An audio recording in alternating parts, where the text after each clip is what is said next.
So after talking about Ghost of Mars last week, I want to continue riding that John Carpenter train and talk about a film of his that has a little bit more appreciation. That being said, this is a movie that I've seen 3 times and I still don't know if I objectively like it or not, so let's try to figure that out together. Ho ho ho ho! Delightfully devilish, Seymour.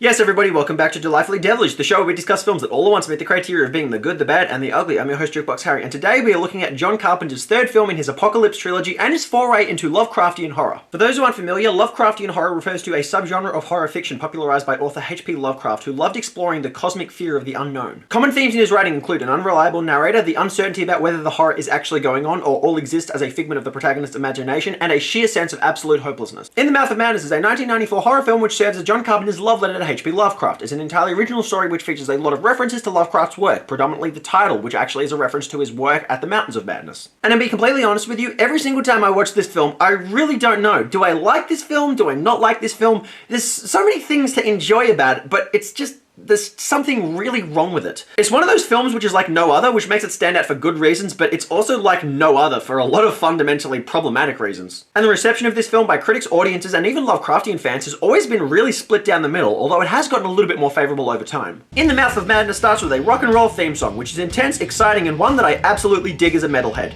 But this is a Lovecraftian horror film, not an action movie. The music is awesome, but it feels pretty out of place, especially since it plays out against the images of a printing press. But it hasn't stopped me from listening to this song countless times since I watched the movie. And then we cut to a mental institution where Jurassic Park and Event Horizon star Sam Neill is being kept against his will. I'm not insane! This is a rotten way to end it. This is not the ending. You haven't read it yet.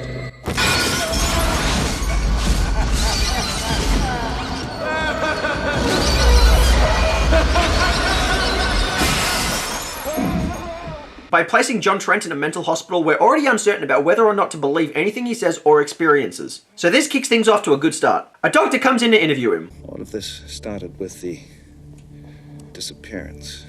The Sutter Kane disappearance.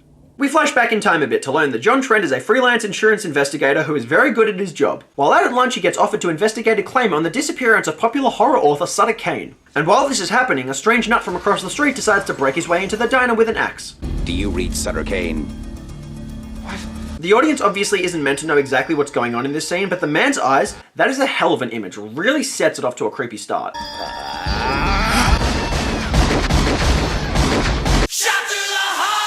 Apparently, Sutter Kane fans are like Rick and Morty fans when they don't get their Szechuan sauce, going completely fucking insane. When does fiction become religion? Well, religion is fiction. I'm a proud atheist, Johnson. Trent goes to a meeting with Jackson Harglow, Arcane publishing director, played by Academy Award-winning actor Charlton Heston. He also meets Linda Stiles, Sutter Kane's editor. Sutter Kane. Isn't he the guy that writes that horror crap? Maybe he's too sophisticated for you. Sutter Kane happens to be this century's most widely read author. You can forget about Stephen King.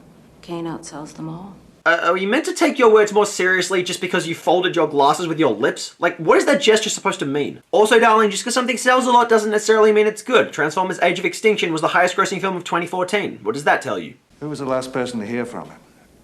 His agent. Kane mailed him several chapters of his new book, not 2 weeks ago. What'd the agent have to say? You heard what he had to say. What are you talking about? Yeah, I understand you were there when the poor man went crazy in Midtown Manhattan. You witnessed the shooting, I believe. That lunatic with the axe, that was Kane's agent? While walking home that night, Trent sees a cop physically abusing an individual and decides to ignore it, like white people are known for doing. He purchases a few Sutter Kane novels. They're kind of better written than you expect, you know. They sort of get to you in a way. I don't know if it's his style of writing or his use of description or whatever, but... Then we flash back to Trent witnessing the police brutality again, except now the cop has a deformed face. And now he has a group of people watching him, and advancing on the axe-wielding agent from earlier. He sees you.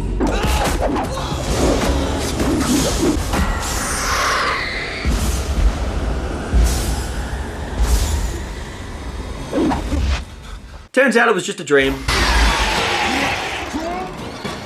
And so was that. The whole dream within a dream thing is okay at times, but it gets overused by Hollywood and can be exhausting. I'm looking at you, Zack Snyder. Trent starts cutting out the cover of several Kane novels and pieces them together into a map, which he theorizes will be the location of the missing author. So you're saying the man went someplace fictional? No. It's a real place in a real state. New Hampshire, to be precise. But it's not on the map. Well, not on any new ones, but maybe on some old ones. There's plenty of forgotten towns across America. Trent believes that Arcane Publishing has made a fraudulent claim that Sutter Kane has gone missing as part of a publicity stunt to promote his latest novel, so he suggests going there himself to test this theory. Since I assume you also have nothing to hide, I'm sure you won't mind if I send Miss Stiles along on your expedition. They drive out to the mysterious location, and while Trent is sleeping, Linda starts having surreal visions of a strange-looking older woman who she accidentally runs over. She continues to experience weird visions and flashing lights until they finally end up at Hobbs End, the supposedly fictitious location from Kane's novels. I want to pause here and say that this is the first bad narrative decision in the film. Now, it's set itself up with a lot of potential so far, but the problem is that in keeping with its Lovecraftian roots, we should not know whether the horror is actually existing in the real world or it's all in the mind of the protagonist. The problem is that now we have two characters who are starting to see it, and if two characters are seeing it, then it doesn't exist all as the figment of imagination in either of their minds. That kind of confirms that it's real. So from now on, we know we don't have an unreliable narrator, we just have a horrific reality, and that strips away a lot of the surreal mystery in the film. That's like when David Lynch revealed the identity of Laura Palmer's killer in Twin Peaks because the studio pressured him to do it. He never wanted to do that. He referred to that as killing the goose that laid the golden eggs, and this film did the exact same thing with this decision.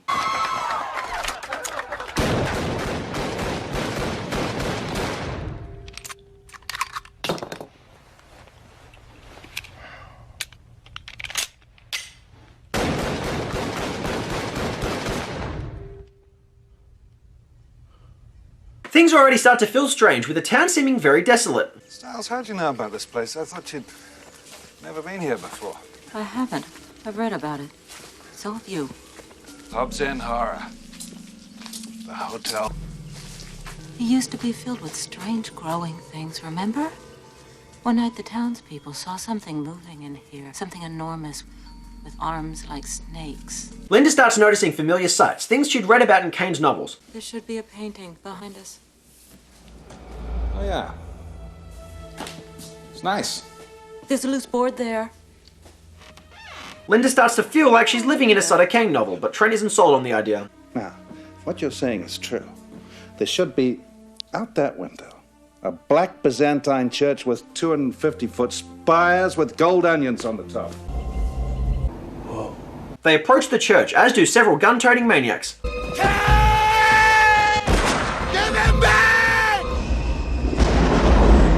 And there he is, Sutter Kane himself, played by Jurgen Prochnow from Judge Dredd. He sicks his dogs on the man and they all bail. This whole thing has been staged. You, Harglow, and Kane, you put me through all of this so I can go back and blab to the media about Kane's haunted little town. Help you sell a few more million copies? Well, fuck that. Fuck that.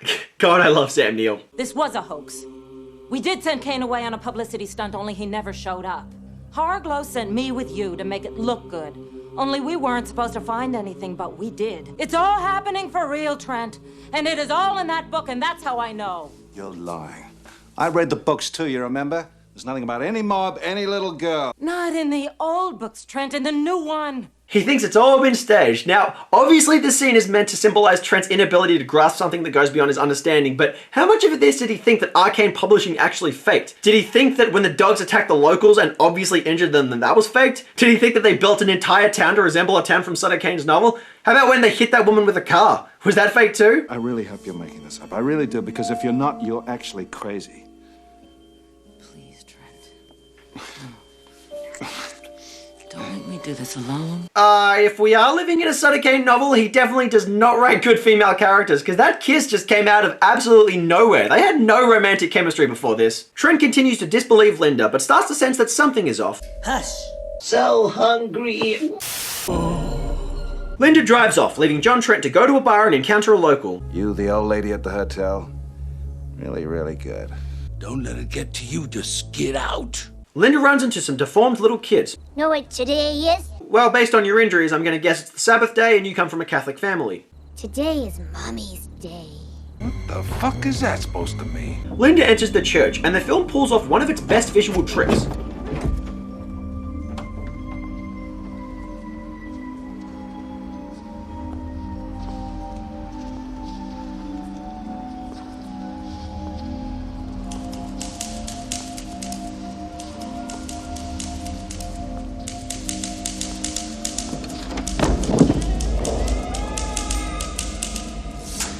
For years, I thought I was making all this up.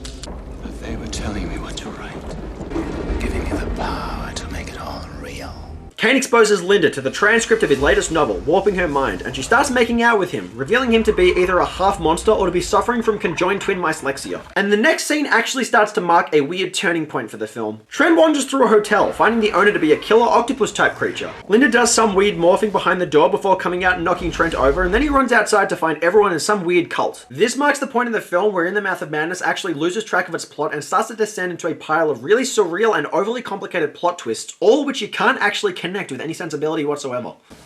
We are living in a Sutter Kane story. This is not reality. Okay, so which one are you not living in, reality or a Sutter Kane novel?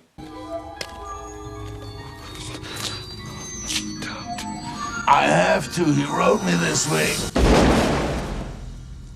Suicide is badass. He drives away, spotting the woman from before, which doesn't really mean anything. Linda turns into a rendition of the spider-walking girl from The Exorcist. Trent leaves her behind and drives off, but he finds himself back at Hobbs End. He drives away again and ends up back there again. He repeats this a third time, but crashes his car on this occasion. And when he wakes up, he's in Sutter Kane's church. Kane boasts that his novels are more popular than the Bible and gives Trent the manuscript to his latest novel to deliver. I know what's real. I know what I am. And nobody pulls my strings. Did you think my agent attacked you by accident? He read about you in there. I'm not a piece of fiction. I think therefore you are. The special effects really step it up in this scene as Kane tears himself into the fabric that bounds reality from fiction, and his novel begins to sync up with all the events that are going on. Trent's eyes refused to close. He did not shriek, but the hideous, unholy abominations shrieked for him, as in the same second he saw them. The evil beasts from Kane's world of literature chase him down a tunnel, and their design is actually really impressive, especially when you consider the fact that this was a low-budget film. As they begin to converge on him, Trent awakens back in the real world where a young Anakin Skywalker rides on by. You ever hear of Hobbs End? He hitchhikes his way to a hotel where the manuscript gets delivered to him. Delivered this. I don't know. He burns it and rides away on a bus, but he gets a familiar visitor during the night. Did I ever tell you my favorite color was blue?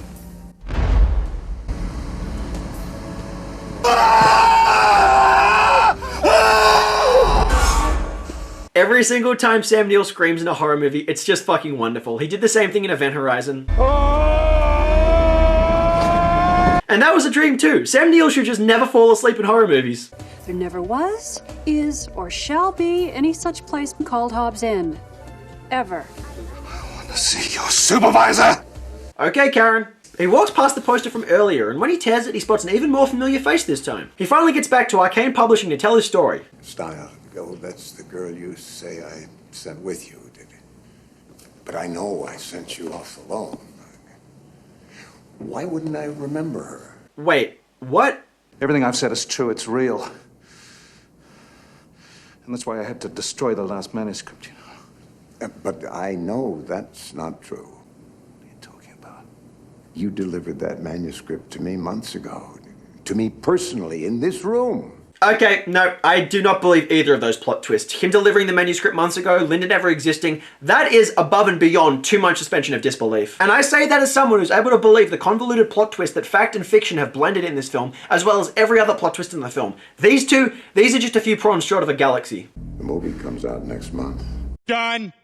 So apparently for 7 straight months, Sutter Kane fanatics have been lining up to buy this book. There are major violence resulting. Like the book? I love it.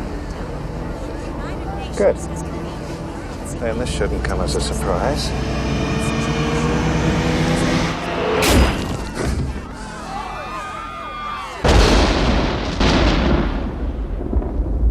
Are mental patients allowed to smoke? I thought they couldn't be trusted with dangerous objects. Thinks it's fiction.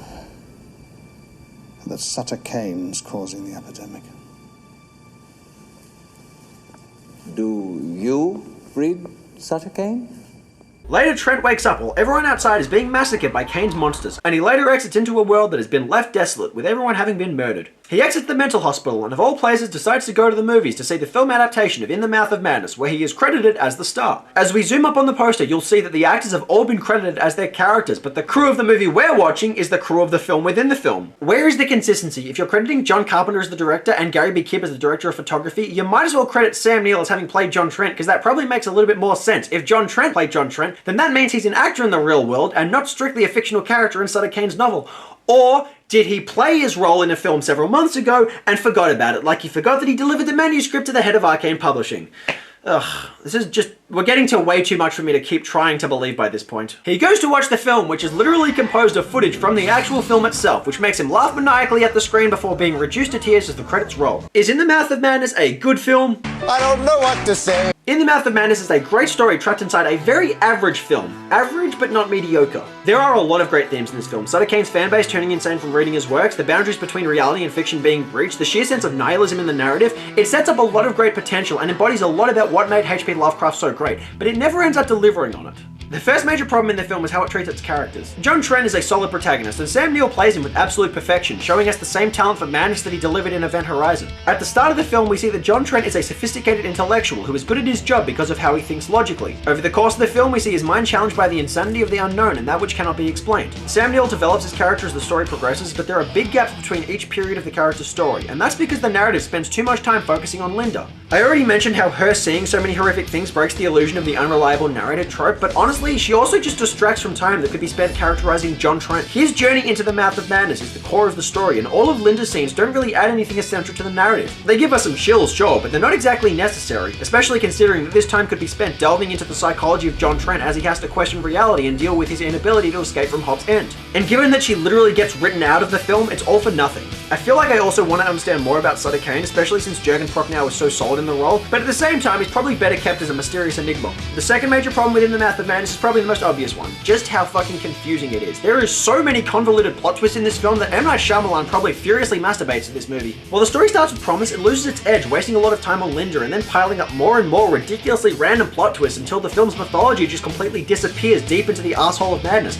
I know that H.P. Lovecraft works are not always meant to be understood, they're meant to be confusing and not always been able to be explained, but you can't just use that as an excuse to write a story that makes no fucking sense when nothing can be connected. And that's exactly what In the Mouth of Madness digresses into before it rushes to its conclusion. The film itself moves along at a steady pace, but when things get confusing, the story just stops developing, so when it ends, that ending just comes completely out of nowhere. After 4 viewings and an analysis, I still do not understand In the Mouth of Madness. I don't actually have faith that even the writers or anyone on the set of this film understood the mythology. I think it was written just to be confusing, and yet I keep getting drawn back to it. I keep wanting to understand it. And I credit that to John Carpenter, because even when he makes a bad film, he makes an entertainingly bad film. This is not a bad one, nor a great one, but it is definitely an entertaining one. In the Mouth of Madness is convoluted, but it's also unpredictable. It's ridiculous, but it's also intense. It doesn't take full advantage of its characters, but its cast is perfectly solid. A lot of the film's shortcomings get equalized by its positive attributes, even if they're not exactly enough to actually lift the story above average. Above all, John Carpenter's direction really carries the film. Even if the script doesn't make sense, he brings it to life because he is one of the most atmospheric filmmakers I've ever seen. He always knows how to keep audiences in the moment. And as with all of his films, it's largely because of the way that he uses music in the narrative. As with most of his films, he composed the soundtrack to this film.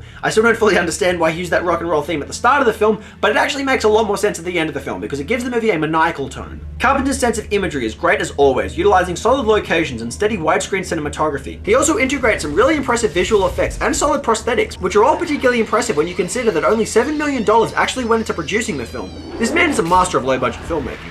In the Mouth of Madness doesn't have the most sensible story, and its narrative intentions exceed the director's grasp, but it looks and feels great, so it succeeds as a loving testament to horror and H.P. Lovecraft fans. And most importantly, it has solid rewatch value. It's not one of my favorite John Carpenter films, but of all his works, it's one of the ones that I'm most drawn back to rewatching and trying to understand. In the Mouth of Madness gets 5 screaming Sam Neills out of 10. It fails to take full advantage of its premise because the story takes a detour into territory which is short on character and very tall on confusion. But with John Carpenter helming the film as director, it's full of rich imagery, intense atmosphere, and a lot of solid performances. And that does it for today's episode of Delightfully Devilish. You guys, if there are any movies you want to see me discuss on this show, please leave them in the comment section below. If you want to see more episodes of this show, please hit that subscribe button. Otherwise, until next time, I've been your host, Jukebox Harry. Peace.